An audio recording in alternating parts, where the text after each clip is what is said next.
Hi, I'm Tim Gibson. I'm going to talk to you about finish carpentry.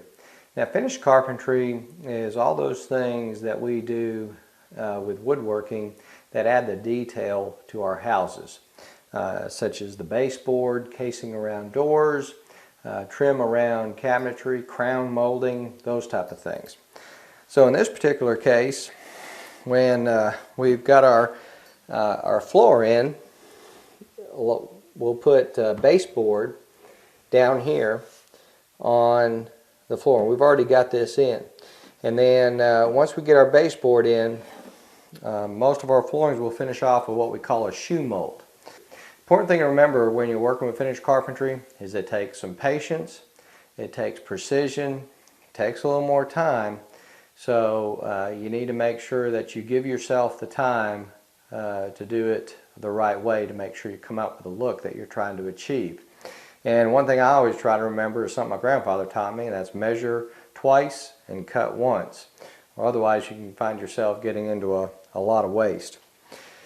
And one thing that we want to have, a good tool to have around when you're doing some finished carpentry, is to have a good miter box, small miter box like this. And if you mount it to a piece of wood like this, it makes it a little easier to use.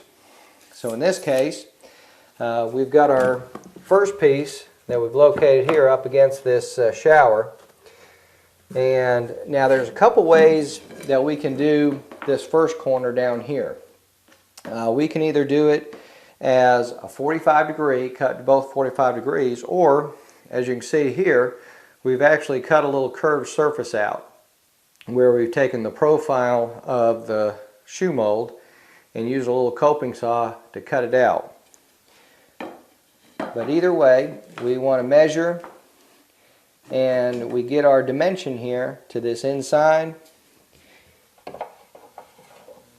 and then we can, once we get that dimension, we simply put the molding in, line it up. The miter box is set to cut on a 45 degree angle. So we cut our two pieces, we set them in, and then we can take our next piece. And you see, with a miter box, when we cut those 45s, molding comes together.